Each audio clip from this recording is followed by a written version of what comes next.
kemajuan dalam hidup rohani kita karena kita nggak makan. Ingat loh, makananku, my food is to do his will. Makananku ialah melakukan kehendak Dia yang mengutus aku. Saudara, cara simpel saja, nggak usah sekolah mahal-mahal. Untuk mengetahui siapa kita, ya untuk tahu siapa kita, itu nggak usah sekolah. Ya, masuk psikologi, sebetulnya nggak usah, gampang. Pokoknya gini, tiap kali kita bangun pagi, nah saya itu pernah ngetes ini, 99% manusia, bukan cuma orang Kristen, itu nggak pernah memberi tes ini dalam hidupnya. 99% manusia itu ternyata tidak pernah realize, tidak pernah menyadari.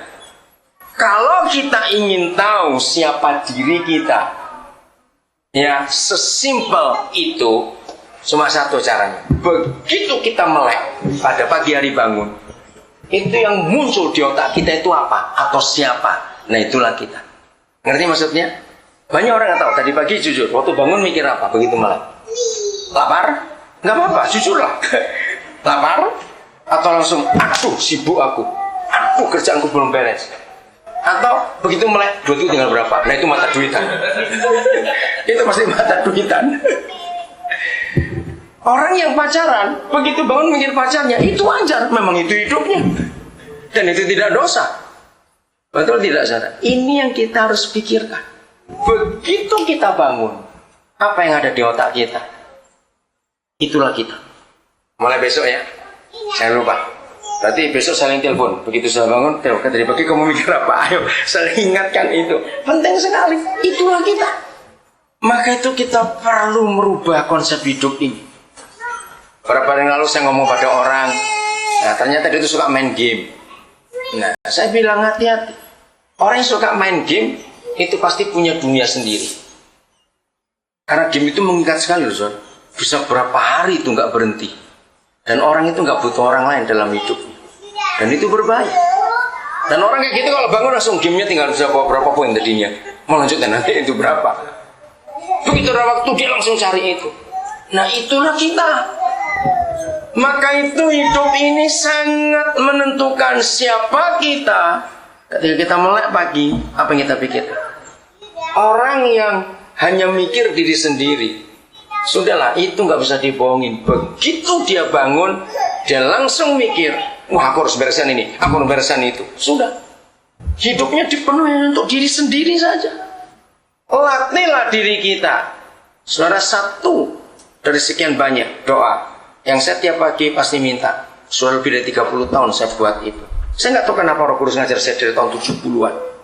Adalah begini. Siapa yang saya beri makan hari ini, Papa? Setiap hari saya pasti begitu.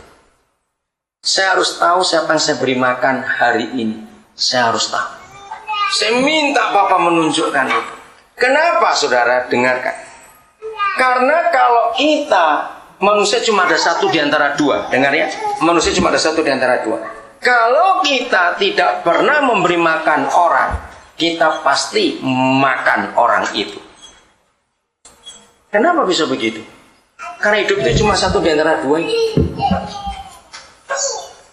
Orang bisnis, dengarkan ya, orang bisnis itu pasti harus makan orang lain. Setuju nggak kalau saya katakan kalimat ini? Itulah bisnis. Dan itu tidak dosa. Walaupun sama-sama Kristen, tidak dosa. Maka itu saya selalu mengajar di mana-mana uang itu nggak ada yang Kristen, bisnis pun nggak ada yang berkata pelayanan. Jangan pakai kata itu. Kalau memang urusan uang, ya kita bilang uang. Karena memang nggak ada yang Kristen. Setuju? Nah, maka itu kalau kita tidak memberi makan orang, kita pasti akan makan orang.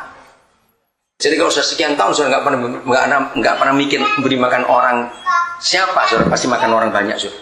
Karena itulah hidup. Jadi kalau pagi saya bangun, saya tidak akan lupa satu, apa siapa yang saya beri makan. Walaupun saya di luar negeri, saya akan tetap buka SMS saya akan lihat siapa yang saya berkati hari ini. Selalu ada untuk memberkati orang. Jadi itulah kehendak Bapa dalam kehidupan kita. Galatia pasal 1, saudara. Di dalam kesibukan Paulus, ternyata dia tuh masih mikir seperti ini. Saya tuh kagum. Maaf, Galatia 2 maksud saya. Itu aneh sekali. Galatia pasal 2 ayat yang ke-10. Galatia 2 ayat 10. Anda coba nanti baca juga bahasa Inggrisnya. Pak Maksa juga bahasa Inggris. Sudah, tolong salah seorang baca bahasa Indonesia, yang lain baca bahasa Inggris. Galatia 2 ayat yang ke-10. Galatia 2 ayat 10. Hanya kami harus tetap mengingat orang-orang miskin, dan memang itulah yang sungguh-sungguh berusahakan melakukannya. Ya. Bahasa Inggrisnya silakan. Bisa kebaca Pak Max? Ya. They decide only that we should remember the poor, the very thing which also was angel to do. The very thing. Luar biasa. Saudara baca nanti. Ini kan mengagetkan sekali pasal ini. Dari ayat 1 sampai 9 itu Paulus sibuk cerita bagaimana pelayanannya, bagaimana rasul-rasul, bagaimana memberitakan Injil. Dia masih sempat ngomong ini. Maka itu tiba-tiba aja mendadak. Hanya. Kenapa pakai kata hanya? Menunjukkan dalam kesibukannya. Jangan lupa yang satu ini. Katakan amin ini. Hanya kami harus tetap mengingat orang-orang miskin. Dan memang itulah the very thing yang sungguh-sungguh kuusahakan melakukan. Inilah kehendak Bapa dalam kehidupan kita, salah satunya yang kita harus pikirkan begitu bangun pagi. Kita mikir siapa yang harus berkati hari ini. Jangan egois. Saudara, kita tidak bisanya terima, tapi kita nggak mikir outputnya. Itu satu kejahatan yang besar. Apa kehendak Bapa yang utama untuk kita? Kita akan coba melihat ini lebih jauh. Kita buka Kolose pasal yang ke-3, ayat yang ke-3. Salah seorang silakan baca bahasa Inggris, bahasa Indonesia. Sebab kamu telah mati dan hidupmu tersembunyi bersama dengan Kristus di dalam Allah. Ya, silakan yang lain. Ya, Pak Maksudi baca sudah. Ada bahasa Inggris. Ayat 3. For you died, and your life is the hidden with the Christ in God. Ya, puji Tuhan. Jadi kita telah apa saudara menurut ayat 3 pasal 3 kitab Kolose ini? Jawab, kita telah apa? Ayo jawab yang Pak Alkitab. Kita telah apa? Mati. Dan hidup kita tersembunyi di dalam Kristus, bersama-sama dengan Kristus dalam Tuhan kita. Kita telah mati. Kalau orang mati, itu cirinya cuma satu. Pasti nggak punya kehendak buat diri sendiri. Betul nggak? Betul saudara, kalau orang sudah mati, dia nggak punya kehendak buat diri sendiri. Amin. Orang sudah mati kok. Jadi kalau kita masih struggle dengan our will, maka kita belum mati dalam hidup ini. Orang yang mati tidak punya kehendak buat diri sendiri. Maka itu kalau saya pakai ayat ini, saya selalu punya ukuran sederhana. Orang Kristen itu dinilai bukan dari 10 hal, 5 hal, 3 hal, kebanyakan 1 hal saja. Jangan dinilai dari pelayanannya, jangan dinilai dari aktivitas kegiatannya, jangan dinilai dari persembahannya. Dinilai dari apanya? 1 hal aja, dia masih bisa tersinggung atau tidak. Kalau orang Kristen itu masih bisa tersinggung, berarti dia belum mati. Kalau dia belum mati, berarti dia zombie. Maka itu menakutkan banyak orang. Kenapa orang-orang yang belum percaya Tuhan Yesus nggak pernah tersandung dengan perampok, dengan maling, nggak pernah tersandung.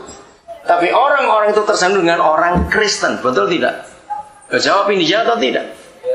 Kenapa mereka bisa tersandung dengan orang Kristen? Karena kita belum mati. Maka itu yang masih bisa tersinggung, kita belum Kristen. Walaupun sudah dibaptis, walaupun sudah hafal ayat Alkitab, kalau kita masih bisa tersinggung, kita belum Kristen. Kenapa? Karena belum mati. Apa hubungannya? Saya beri ilustrasi ini supaya saudara tahu. Ingat, yang baru datang baca Kolose 3 ayat 3. Karena kamu telah mati. That's it, itu aja sudah.